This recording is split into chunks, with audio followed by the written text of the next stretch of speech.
আসসালামু আলাইকুম ওরহমতুল্লাহ। প্রিয় বন্ধুরা, আশা করছি আল্লাহর রহমতে আপনারা সকলেই ভালো আছেন। প্রিয় বন্ধুরা, আজ আমরা জানব জান্নাতে যাওয়ার 10টি আমল সমূহ।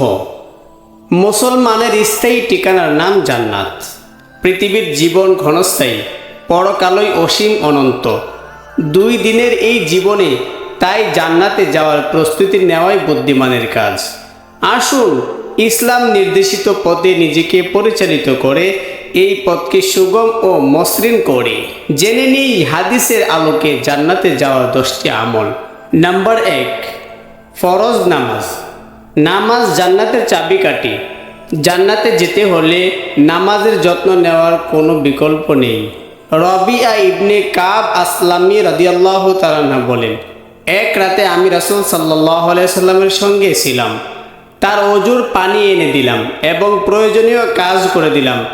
তিনি আমাকে বললেন, আমার কাছে কি চাও? আমি বললাম, আপনার সঙ্গে জান্নাতে থাকতে চাই। তিনি বললেন, আর কিছু? আমি বললাম, এটিই চাই।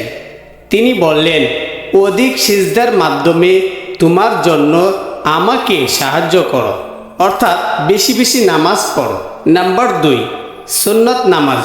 ফরজ নামাজের আগে পরে সুন্নত নামাজগুলো আদায় করার গুরুত্ব অপরিসীম। হাদিসে সেগুলোকে জান্নাতে যাওয়ার মাধ্যম বলা হয়েছে। উম্মে হাবিবা রাদিয়াল্লাহু তাআলা আনহা বলেন, রাসূল সাল্লাল্লাহু আলাইহি ওয়াসাল্লাম ইরশাদ করেন, যে ব্যক্তি দিনে রাতে 12 রাকাত নামাজ পড়ে তার জন্য জান্নাতে একটি বাড়ি বানানো হয়। জোহরের আগে 4 রাকাত, পরে 2 রাকাত, মাগরিবের পরে 2 রাকাত, ইশারের পরে 2 রাকাত, ফজরের আগে 2 রাকাত। নাম্বার 3, মসজিদ নির্মাণ। মসজিদ নির্মাণে অংশ নেওয়ার ফজিলত অনেক বেশি। মসজিদ নির্মাতার জন্য জান্নাতে আলিশান বাড়ি তৈরি করবেন আল্লাহ তাআলা। উসমান ইবনে আফফান রাদিয়াল্লাহু তাআলা আনহু বলেন, রাসূল সাল্লাল্লাহু আলাইহি ওয়াসাল্লাম ইরশাদ করেন, যে ব্যক্তি আল্লাহর সন্তুষ্টি লাভের জন্য মসজিদ নির্মাণ করে আল্লাহ তাআলা তার জন্য জান্নাতে অনুরূপ একটি ঘর তৈরি করেন। নাম্বার 4, আয়াতুল কুরসি। কোরআনুল কারীমের সর্বশ্রেষ্ঠ আয়াত হলো আয়াতুল কুরসি। নামাজের পর এটি পড়তেন রাসূল সাল্লাল্লাহু আলাইহি ওয়াসাল্লাম। আবু উমামা বাহিলি রাদিয়াল্লাহু তাআলা আনহু বলেন, রাসূল সাল্লাল্লাহু আলাইহি ওয়াসাল্লাম ইরশাদ করেন, যে ব্যক্তি প্রত্যেক নামাজের পর আয়াতুল কুরসি পড়ে তার জান্নাতে প্রবেশের ক্ষেত্রে মৃত্যু ছাড়া কোনো বাধা নেই। নাম্বার 5, হজ। ইসলামের অন্যতম স্তম্ভ হচ্ছে হজ। কবুলকৃত হজের প্রতিদান একমাত্র জান্নাত। আবু হুরায়রা রাদিয়াল্লাহু তাআলা আনহু বলেন, রাসূল সাল্লাল্লাহু আলাইহি ওয়াসাল্লাম ইরশাদ করেন, যে ব্যক্তি হজ করে কোনো অশ্লীল কথা বলে না এবং পাপ কাজে লিপ্ত হয় না, সে মায়ের পেট থেকে জন্ম নেওয়ার দিনের মতো নিষ্পাপ হয়ে ফিরে আসে। আরও ইরশাদ হচ্ছে, কবুলকৃত হজ্জের প্রতিদান জান্নাত ছাড়া আর কিছুই নয়। নাম্বার 6, তাহাজ্জুদ। শেষ প্রহরে পৃথিবী যখন গভীর ঘুমে আচ্ছন্ন, তখন আরামের বিছানা ছেড়ে আল্লাহর দরবারে দাঁড়িয়ে নামাজ পড়ার নামই তাহাজ্জুদ।